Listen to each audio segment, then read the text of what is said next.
Մենք առաջ ենք շարժվում դեպի հաջորդ խոչընդոտը, որը անմիջականորեն կապված է վերոհիշյալի հետ։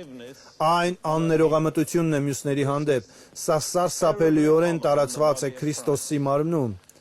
Ցանկանում եմ ցույց տալ ձեզ, թե ինչ ասաց Հիսուսը Մարկոսի 11:25 խոսքում։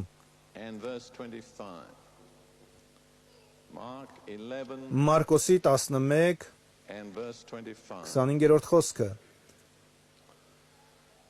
Եվ երբ կանգնեք աղոթք անեք, ներեցեք, եթե մեկի դեմ մի բան ունենաք, որպեսզի ձեր հայրն էլ, որ երկնքում է, ձեր հանցանքները ների։ Սա խոսում է աղոթքի վերաբերմունքի մասին։ Հիսուսն ասում է, նախքան քո աղոթելը ստուգիր, կա արդյոք մեկը, որի դեմ բան ունես։ Ինչու է նա ասում այդ, որովհետև եթե աղոթես քո սրտում վիրավորվածություն և աններողամտություն կրելով հանդերձ, ապա դրանք արգելք են քո աղոթքի պատասխաններին։ Այսպիսով Հիսուսն ասում է, որ եթե կամենում ես Աստծո հետ առանց որևէ խոչընդոտի հաղորդակցություն ունենալ և բաց լինել աղոթքի պատասխանի համար, ապա մինչ աղոթելը, եթե քո սրտում ինչ-որ բան կա որևէ մեկի դեմ, ուրիշ ոչինչ չի մնում անել, քան ներել և միայն դրանից հետո աղոթել։ Ցանկանում եմ ասել, որ ներելը զգացմունք չէ, այն որոշում է, այն կամքի գործողություն է։ Երբեմն բացատրում եմ մարդկանց, որ այն կարելի է համեմատել որևէ մեկի հանդեպ ունեցած պարտամուրհակի հետ։ Ներել նշանակում է պատռել այդ պարտամուրհակը։ Ահա թե ինչ է դա։ Մի անգամ միտեղ ուսուցանում էի այս մասին և մասնավորապես խոսում բռնություն կրած կամ իրենց ամուսիններից լքված կանանց վերաբերյալ։ Եվ շեշտում էի, որ թեպետ նրանց հետ շատ սխալ են վարվել, սակայն նրանք պետք է ներողամտության վերաբերմունք ունենան իրենց ամուսինների հանդեպ։ Եվ ասում էի, դուք գուցե ձեր ձեռքերում ունենաք ձեր ամուսինների պարտամուրհակը,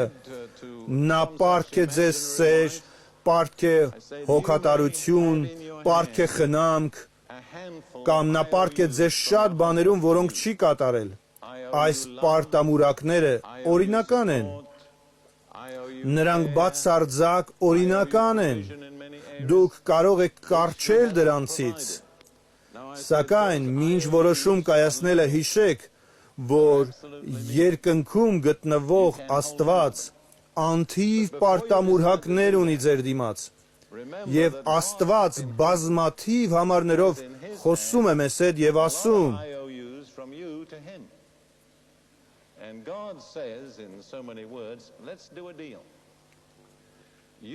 Նա ասում է, եկ գործարք կատարենք,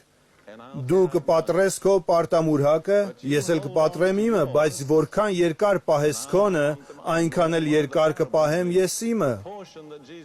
Հիսուսի ասած առակներից մեկում հարաբերակցությունը հետևյալն էր, մեկը քեզ $17 է պարտք, իսկ դու ասում 6 միլիոն։ Այսպիսով դու գիտես, որ մարդկանց ներելը մի գերհոգևոր գործ չէ, այլ պարզապես սեփական օգուտից բխող գործողություն է։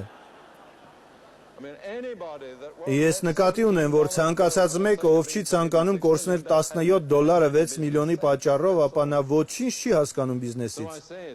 Այսպիսով ասացի, եթե կամենում ես, որ Աստված պատռի քո պարտամուրհակները, ապա դու պետք է պատռես քո ամուսնու կամ ծնողների պարտամուրհակը, կամ ում էլ որ լինի։ Պատգամն ավարտելուց հետո ամենևին էլ չգիտեի, թե ինչ պետք է անեմ։ Եվ մի երիտասարդ կին 30 տարեկանին մոտ պարկեշտ հագնվածքով, խիստ դեմքով մոտեցավ ինձ։ Նա քայլեց ուղիղ դեպի ինձ, նայեց աչքերիս, նա պարզապես փայլում էր և ասաց. Պարոն Պրինս, ես պարզապես ցանկանում եմ ասել ձեզ, որ մինչ դուք քարոզում էիք, ես ներեցի $30,000 արժողության պարտամուրհակը, նա շրջվեց և գնաց։ Նա հասկացել էր պատգամը և խորհրդատվության կարիք չուներ, նա աղոթքի կարիք չուներ, քանի որ ճիշտ բան էր արել։ Բարի, հիմա մենք մի պահ կհատկացնենք վիրավորանքի և աններողամտության հարցերի լուծմանը։ Ահա թե ինչպես կանենք այն։ Պարզապես մի կարճ ժամանակ կհատկացնենք, եւ ես կաղոթեմ, որ Սուրբ Հոգին ցույց տա ձեզ, թե արդյոք ձեր սրտերում որևէ դառնության արմատ կա։ Աստվածաշունչն ասում է, որ եթե դառնության մի արմատ կա, որը դուրս է ցցվում, ապա այն շատերին է պղծում։ Այնուհետև դուք պետք է որոշում կայացնեք պատռել այդ պարտամուրակները։ Դուք երիտասարդներ գուցե բացահայտեք, որ ձեր ծնողները ճիշտ չեն վարվել ձեզ հետ։ Ցավոք սրտի սա ճշմարիտ է այսօր շատ հարաբերություններում, սակայն թույլ տվեք ընդգծել, որ իր մեջ խոստում կրող առաջին պատվիրանն է՝ պատվիր քո հորը եւ մորը։ Այս նորից անձնական օգտի համար է։ Դու պարտավոր չես համաձայնվել այն ամենի հետ, ինչ նրանք անում են, սակայն դու պետք է հարգանքի վերաբերմունք ունենաս նրանց հանդեպ։ Ես երբեք չեմ ճանաչել մի քրիստոնյայի, ով իսկապես օրհնված է եղել Աստծով, սակայն սխալ վերաբերմունք ունեցել իր ծնողների հանդեպ։ Երբեք։ Աստծո օրհնությունների համար այս պատվիրանն էական պահանջ է։ Այստեղ հատուկ չեմ առանձնացնում ծնողների հանդեպ կամ ամուսինների միջև եղած վերաբերմունքը, սակայն սրանք այսօր ամենատարածվածն են։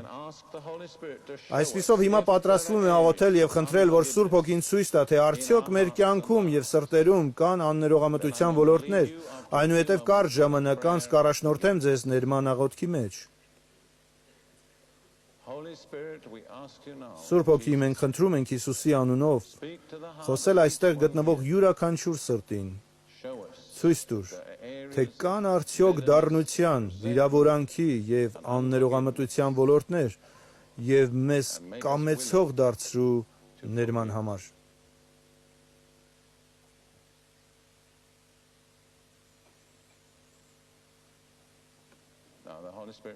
Գուցե Սուրբ Հոգին հիմա ձեզ առանձնահատուկ անուններ կամ իրավիճակներ հիշեցնի։ Հիմա եկեք այս աղոթքն անենք։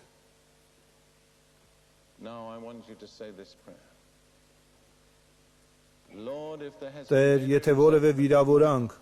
աններողամտություն եւ դառնություն կա իմ սրտում,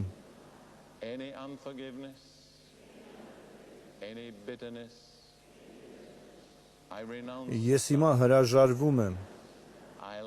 Ես այն վայր եմ դնում։ Եթե որևէ մեկը երբևէ ցավեցրել է ինձ